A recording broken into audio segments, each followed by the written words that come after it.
Will I walk again? That's the number one question I'm asked every day. So I'll attempt to answer it for the growing number of people watching the channel, which at the time I'm filming this, it's nearly 600. So it's no surprise that individual advice is hard to come by. But I'll still answer individually if you leave a comment. But broadly, this is how it works. Of all the people who have a stroke, around a third will make a spontaneous recovery over a short period of time, meaning just a few weeks. Sadly, around a third will die in their first few days, probably without regaining consciousness, but it's the group in the middle who I and neurophysios in general get to meet.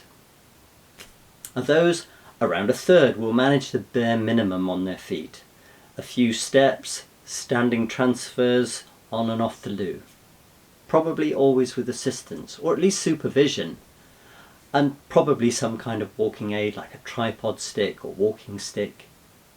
And then another third will manage independently indoors and cope with some household tasks, making a hot drink or a simple meal, but probably needing some help with parts of washing or dressing. And then a third will cope well at home, walking indoors with no walking aid, and include some outdoor walking, maybe on slightly uneven ground, some light shopping and social surroundings, that kind of thing. So which will you or yours become? Most really fear being in that first group of survivors that really are barely getting by at home or perhaps in a care home.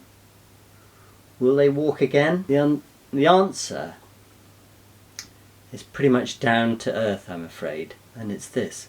It comes down to whether that person can control their bladder or bowel.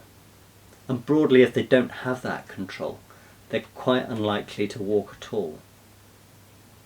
I'm sorry that's a bit blunt, but in my 4 decades of work with stroke survivors, it's turned out that way for all but the tiniest handful of people. Now, I've only met around 3,000 to 4,000 stroke survivors, so I'm hoping that someone seeing this will be able to say, I did it, I beat the odds.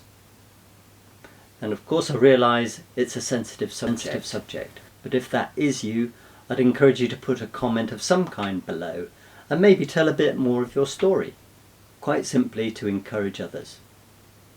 Thank you for listening and watching. Please like and subscribe if you found the video useful or encouraging. I'm afraid it can't be entertaining.